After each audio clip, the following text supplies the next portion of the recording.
they have no access to fresh air.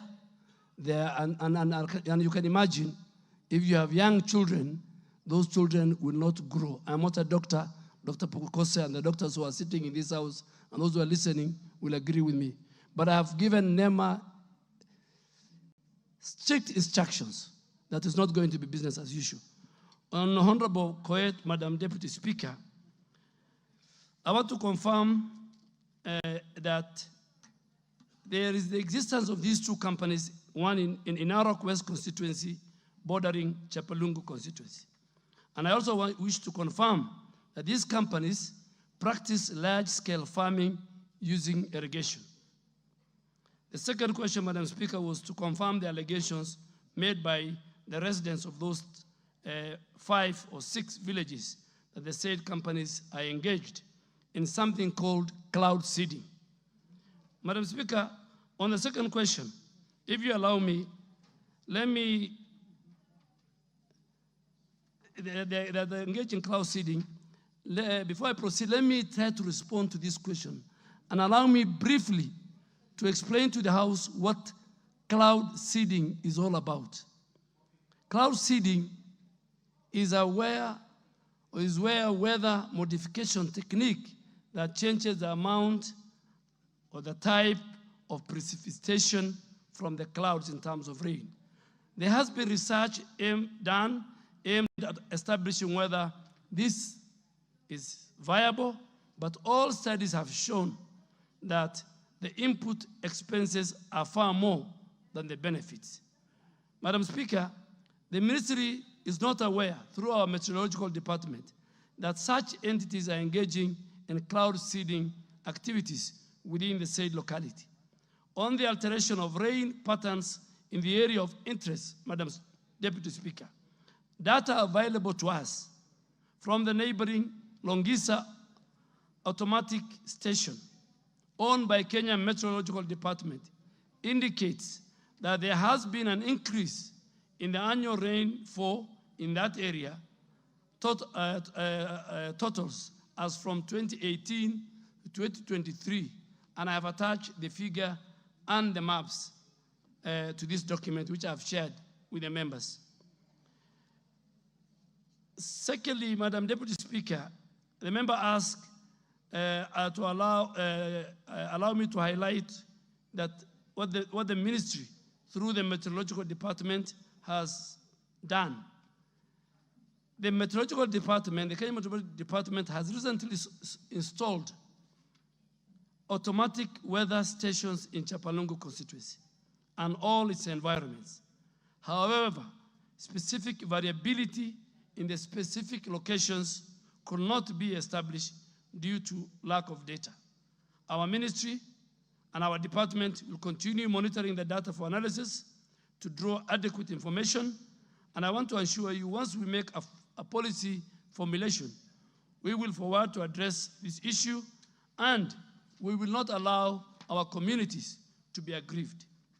Madam Speaker, the third question was the steps the ministry intends to take to address the concern raised by the affected residents. Honorable Madam Speaker, on the last question, allow me from the onset to commit and to state our commitment towards protecting the interests of our local communities. To this end, in addressing the concerns of the affected residents, I commit to do a follow-up with the Ministry of Water and its agency, the Water Resource Authority, to ascertain the abstraction of water from both River Amalo and River Nyangores, as mentioned. And we will report back to this House in very, very due course within 2 weeks.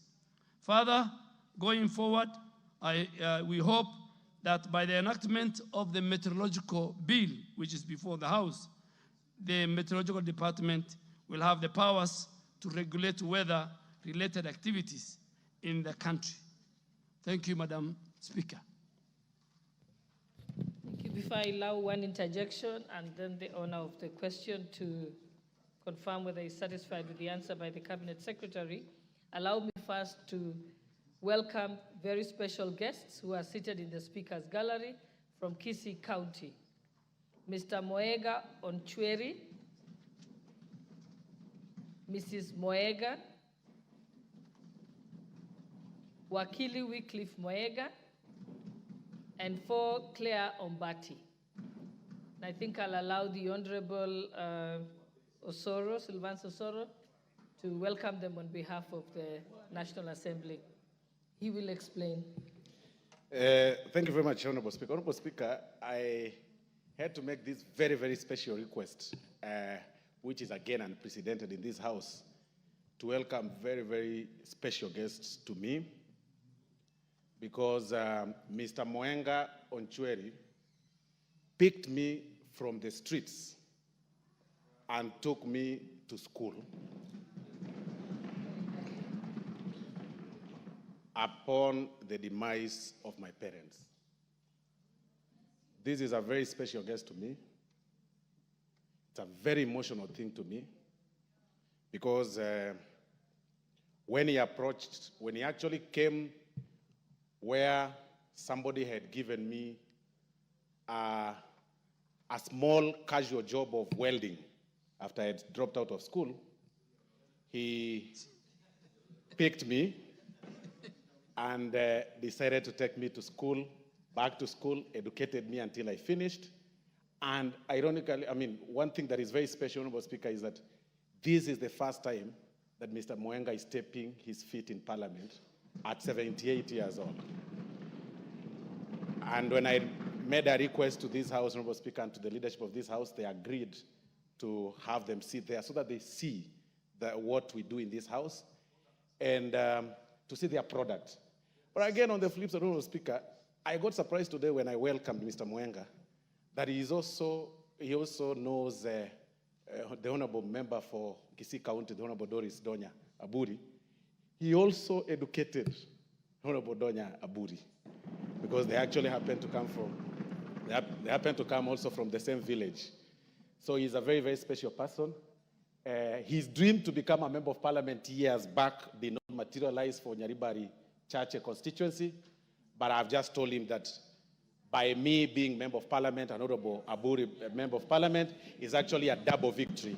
So, and that is why I made this very special request. Thank you very much, Honorable Speaker. Okay, thank you. Yes, the Honorable Donya Deris will give you 3 minutes. Madam Speaker, the beauty of Samaritans. I'm always talkative, but when I look at them, today I'm very humble.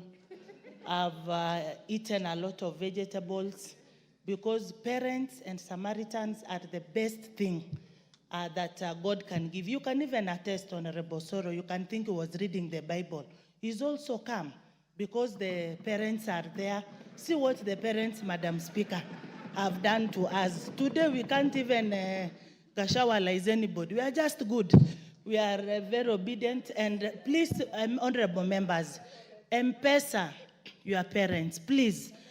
Parents believe girls are the one who give them food, who send them M-Pesa, unlike the boys. Now we change it, honorable members, the male. Please, those who are here today, send your mom some M-Pesa and make it 10,000 and above. Even CS, Honorable Dwale, I will come for 100,000 from you. I send to my mother. Thank you, Madam Speaker. Okay, now thank you for the digression. I think we can proceed. I'll give one honorable member to add their question. Honorable Zamzam, member for Mombasa, and then we will go back to the member for Chepalungu to confirm if you're satisfied with the answer. Asante sana Mheshimiwa Spika, na mimi niweze kumshukuru mzee kwa kuweza, mzee Mwenga, kwa kuweza kulea hawa vijana wawili. Leo ni wabunge ambao sisi tunawacelebrate hapa ndani ya hili bunge. Na mimi imenikumbusha sana mzee marehemu Yusuf Haji na yeye pia aliweza kunisomesha, na ndio maana mnaona jambo lolote likija hapa la Nurdin Haji, yule ni ndugu yangu, lazima nitampigia upatu. Na sisi ambao tumetoka katika familia maskini, Mheshimiwa Spika, tukasomeshwa, tukanyanyuliwa na wale ambao wanatuonea huruma, siku zote sisi huwa na huruma, na ndio maana waona turudi kwenye jamii na tuwazidisha upendo kwa wale ambao hawawezi kujimudu katika masomo, na sisi pia tuweze kuwasaidia. Mheshimiwa Spika, nafikiri vile nimepata fursa kabisa nimuulize waziri wa mazingara, na niweze kwanza kumpongeza kuja katika bunge. Asante sana bwana waziri, tunakushukuru sana. Mimi nilikuwa nataka kuuliza, umesema kuwa kuna haya mambo ya mazingara ya sewage na nini ni mambo ya county, lakini hata tukiangalia Mombasa county, Mheshimiwa waziri, ukiangalia pale Chuda, maji taka sewage inaingia ndani ya bahari, na imekaa miaka mingi sana. Wale watoto ambao wanakaa kule katika sehemu zile za slums wanaenda wakiogelea kule. Mheshimiwa Spika, ni kwa sababu watu wamejenga majumba bila kuangalia njia zao za sewage zitakwenda vipi, zote wamezielekeza kwenye bahari. Mheshimiwa waziri, kwa hiyo mimi nakuomba kama unaweza kulifuatilia. Umesema ni akaunti, lakini mimi nakusihi, maana yake wakati mwingine barua ikitoka kwa waziri, pengine jambo laweza likafuatiliwa likafanywa kwa wepesi. Mheshimiwa waziri, kisha nauliza Mheshimiwa waziri, unapanda miti ya matunda. Mimi kama mama Mombasa County nimezunguka nikaangalia, miti ya nazi imekuwa chache sana ndani ya pwani, na kuomba kama mama Mombasa utuletee miche ya nazi ili tuweze kupanda kama matunda, na miche ya maembe iwe ni chakula na pia itaweza kuleta mvua. Asante sana Mheshimiwa waziri. Asante. Before I allow the Cabinet Secretary to respond to her brief question, let me allow the member for Chapalungu. I think Honorable Mugambi, I think the Speaker already ruled on this, that it will be one rider question and then back to the owner of the question. It's okay. Thank you, Speaker. While I appreciate the response from the CS, I would like to make him aware that it's also nice for him and his team to visit these particular villages that I talked about, because I'm the member of parliament and I know what happens. In a particular situation, I was attending a funeral in a village called Kabalwa. It was raining at Sigor town, but upon reaching Kapalwa, it was dry, or it was dust everywhere. And one MC by the name Henry from Kabalwa village really challenged me that whenever there is rainfall, whenever they see signs of rain from these particular villages that I mentioned in this particular question, the person who does irrigation or farming from the neighboring village, these particular companies, he told me in black and white that he normally comes out, shoots the cloud. Those who are his local words. He simply told me that he normally comes out, shoots the cloud, and the next moment there is no rain in these particular villages. That's why, as a member, I took it upon myself to raise the question on their behalf. And equally, it is worrying to the effect that this particular data that you gave out, that these particular villages have seen an improvement in rainfall, it is totally wrong. I want to say this particular data is wrong as far as I am concerned, because I know these particular villages. The only time that these villages have received rainfall is when the entire country is receiving heavy rainfall. That is almost 1 year ago. But in normal situations where we see patterns of rain, these particular villages that I've mentioned here don't receive any volume or any rainfall at all.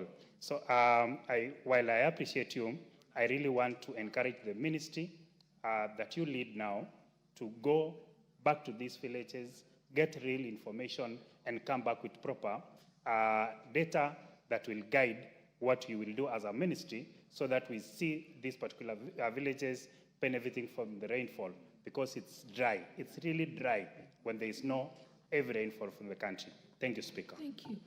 Honorable Cabinet Secretary, do you have a rejoinder? Thank you, Madam Speaker. To the member for Chapalungu, Chapalungu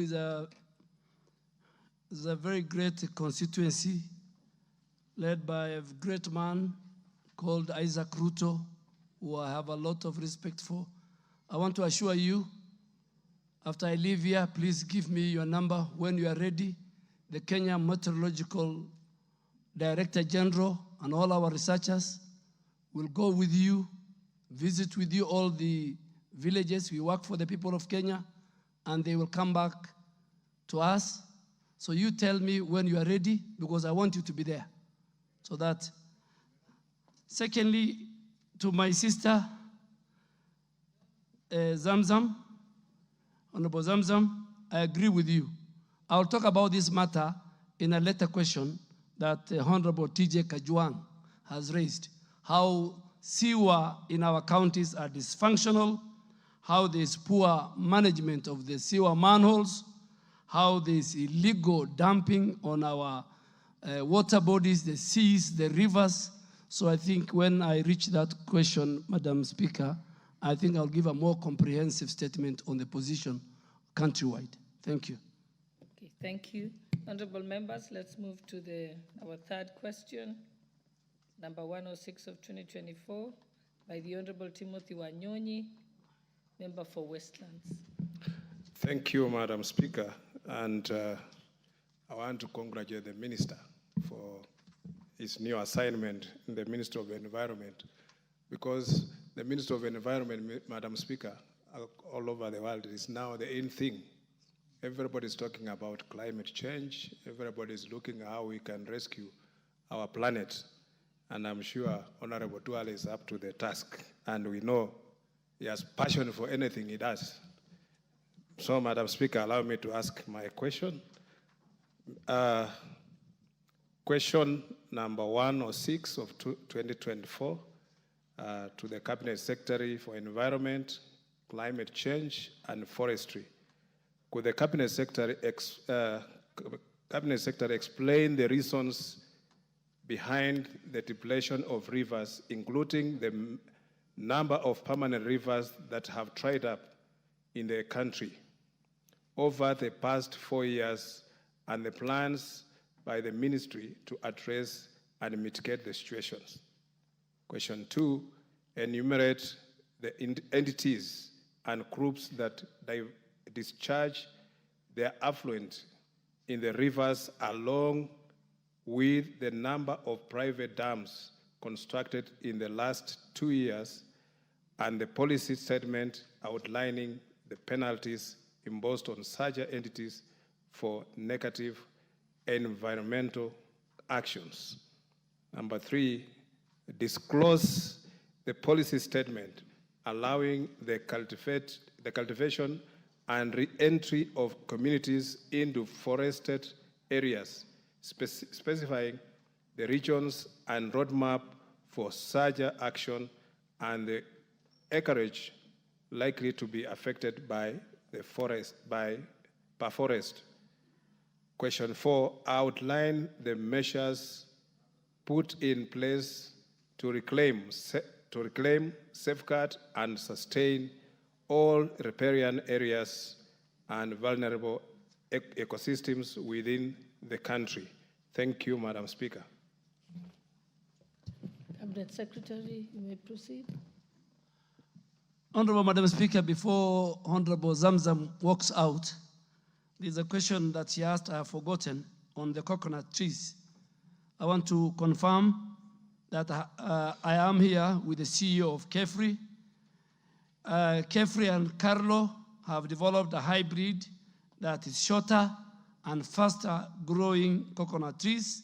They are available in Mutwapa, they are available in Gede, in Kilifi, and we are ready. And also, Madam Deputy Speaker,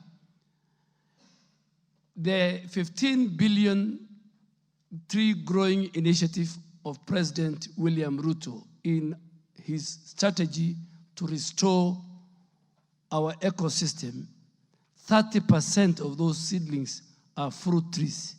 And I really want to ask members of parliament to help that strategy, take charge of the 30%, give to our rural women in our constituencies, our villages, and that will even first restore our ecosystem, our forest cover, and then help reduce poverty. Madam Speaker, coming back to the question by Honorable Tim Wanyonyi, a man I have respect for and has represented the people with disability in this House for a number of parliaments, is that it was the issue of river depletion is a critical concern that is on this government's agenda.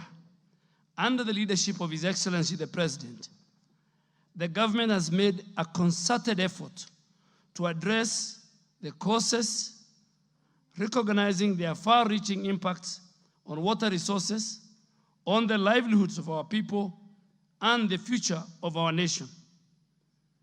Allow me to elaborate the main causes of this challenge, highlighting very few because the document I have provided to Honorable Wanyonyi and to the Office of the Clerk. One of it is deforestation and degradation of water catchment areas in very critical water catchment areas like the Mao Forest Complex, the Aberdare Ranges, Mount Kenya Forest, and all this has led to a significant reduction in the ability of these forests to regulate our river flow.